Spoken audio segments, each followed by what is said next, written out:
Hello students, बेटा last lecture में हमने फ्रेंडलिच एडजॉर्प्शन आइसोथर्म पढ़ा था। उसको हमने 3 डिफरेंट प्रेशर पे ऑब्जर्व किया था कि जब प्रेशर लो है तो हमारा जो एक्सटेंट ऑफ एडजॉर्प्शन है it is directly proportional to pressure. जब प्रेशर बहुत ज़्यादा हाई है तो extent of adsorption means x by m is directly proportional to the p to the power 0। मतलब कि x बाई एम जो हमारा एक्सटेंट ऑफ एडजॉर्प्शन है वो हाई प्रेशर पे डिपेंड नहीं कर रहा है। चाहे हम कितना भी प्रेशर बढ़ाए x बाई एम हमारा क्या हो गया बेटा, कांस्टेंट हो गया है। और अगर हम मॉडरेट प्रेशर पे बात करें बेटा, तो मॉडरेट प्रेशर पे हमारा x by m directly proportional था p to the power 1 by n। फिर हमने log x बाई एम और log p के बीच में भी ग्राफ पढ़ा था, x बाई एम और p के बीच में ग्राफ पढ़ा था बेटा कि कैसे हमारा log x by m and log p straight line को फॉलो कर रहा था। वहां से हमने इंटरसेप्ट, स्लोप सब डिफाइन किया था। उसके अलावा हमने एक चीज देखी बेटा कि जो फ्रेंडलिच एडजॉर्प्शन आइसोथर्म था हमारा, वो हाई प्रेशर पे काम नहीं कर रहा था बेटा, क्योंकि हाई प्रेशर पे हमने देखा कि जो एक्सटेंट ऑफ एडजॉर्प्शन है वो तो कांस्टेंट हो गया है। चाहे कितना प्रेशर बढ़ा रहे थे हम, x बाई एम तो चेंज ही नहीं हो रहा था।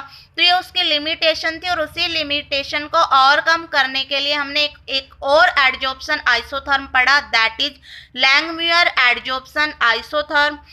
ये हमने तभी पढ़ा जब फ्रेंडलिच एडजॉर्प्शन आइसोथर्म फेल हो गया था बेटा हाई प्रेशर पे। मैंने आपको बताया कि जो लैंगम्यूर एडजॉर्प्शन आइसोथर्म है ये एक थ्योरेटिकल कंसेप्ट है, सिर्फ काइनेटिक थ्योरी ऑफ गैसेस के कंसिडरेशन पे बेस्ड है। और बेटा अगर मैं बात करूं कि हमारा जो फ्रेंडलिच एडजॉर्प्शन आइसोथर्म हमने पढ़ा है वो काफ़ी इम्पोर्टेंट है। सीबीएसई अगर एग्जाम के हिसाब से हम देखें, बोर्ड एग्जाम के हिसाब से Langmuir adsorption isotherm CBSE board exam के हिसाब से आपके सिलेबस में नहीं आता है, लेकिन कंपटीशन में मैं बात करूं तो आईआईटी और नीट में हर बार एक क्वेश्चन आ जाता है लैंगम्यूर एडजॉर्प्शन आइसोथर्म से।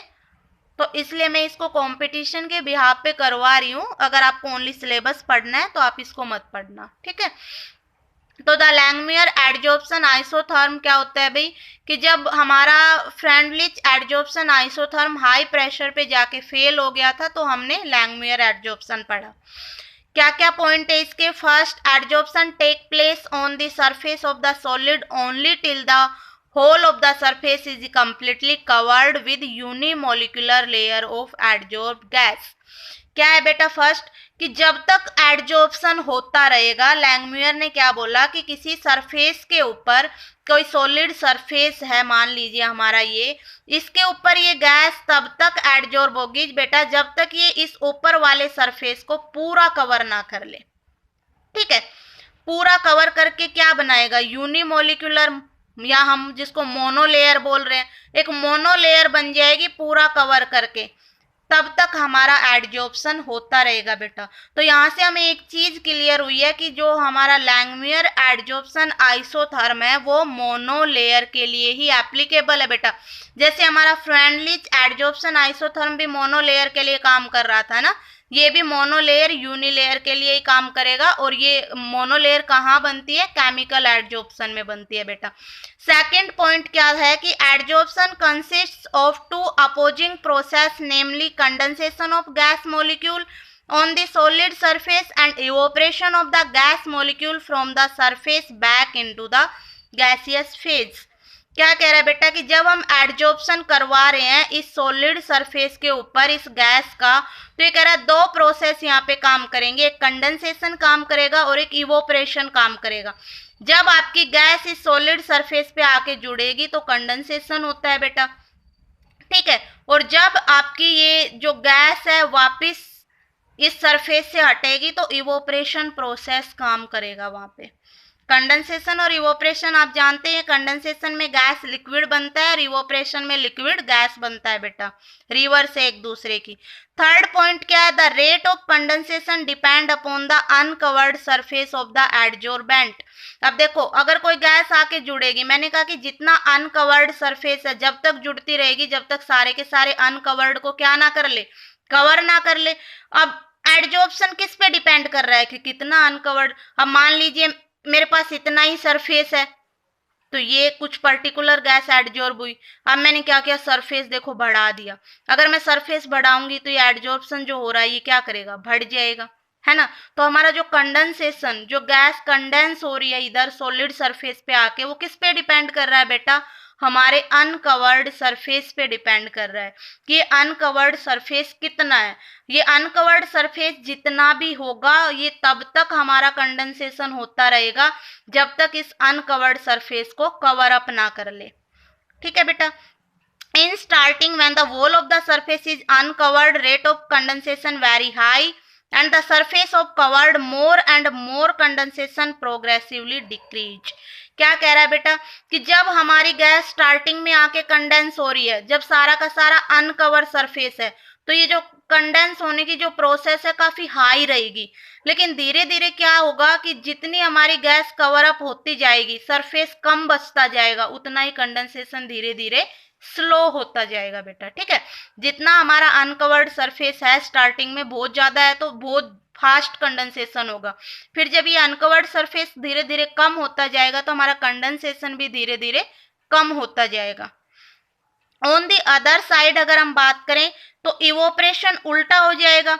इवोपरेशन डिपेंड करता है कवर सरफेस पे, जितना ज्यादा कवर सरफेस है उतना इवोपरेशन फास्ट होगा, क्योंकि इवोपरेशन का मतलब क्या है, इसको मैं इधर से हटा रही हूँ अब, है ना। इवोपरेशन एक तरीके से मैं कह सकती हूँ डिजॉर्प्शन करवा रही है मेरी, है ना। कंडेंसेशन मेरी क्या करवा रही थी, एडजॉर्प्शन करवा रही थी। और जब हम इवोपरेशन कर रहे हैं तो हम क्या कर रहे हैं, डिजॉर्प्शन कर रहे हैं, इसको हटा रहे हैं, तो सारा का सारा कवर है तो मतलब क्या है, आपका इवोपरेशन फास्ट होगा। और अगर कवर सरफेस धीरे धीरे कम होता जाएगा तो आपका इवोपरेशन भी क्या होता जाएगा बेटा, कम होता जाएगा। आगे क्या है कि ultimately an equilibrium will be set up at a stage when the rate of condensation become equal to rate of evaporation.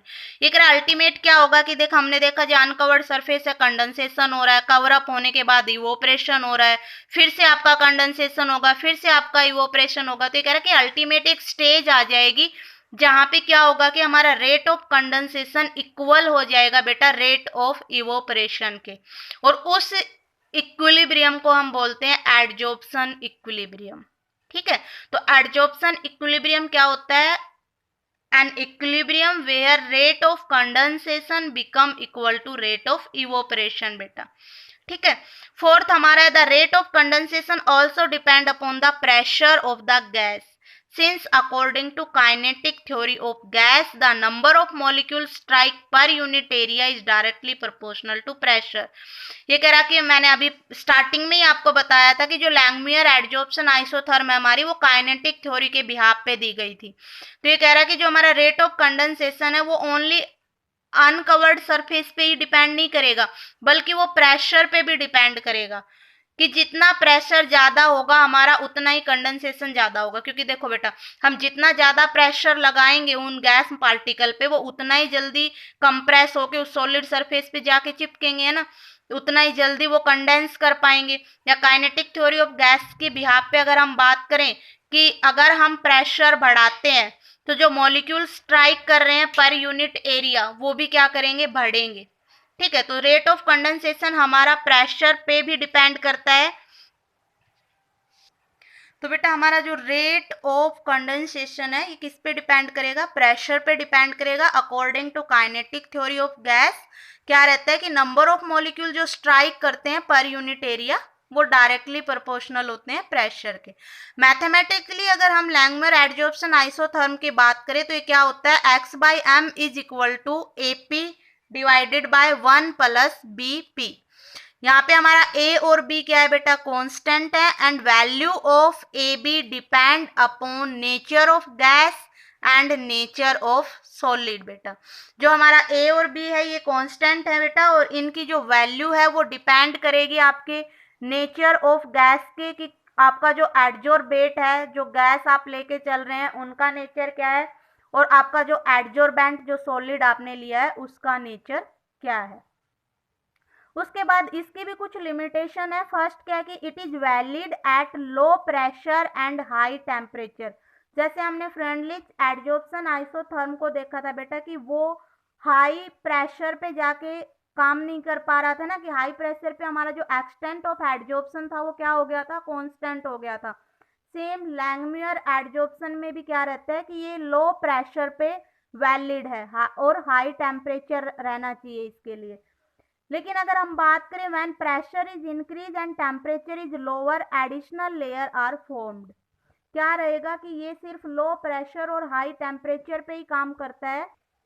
लेकिन अगर हम प्रेशर को इंक्रीज कर दें और टेम्परेचर को लो कर दें, मीन्स जिस कंडीशन पे ये वैलिड है उसकी कंडीशन को उल्टा कर दें, अगर हम प्रेशर को बढ़ा दें और टेम्परेचर को कम कर दें, तो क्या होगा, एक एडिशनल लेयर और फॉर्म हो जाएगी। लेकिन हमारी जो लैंगमुयर एडजॉर्प्शन आइसोथर्म है बेटा, वो मैंने क्या बताया था, सिर्फ यूनिमोलिकुलर या मोनो लेयर के लिए ही एप्लीकेबल होता है।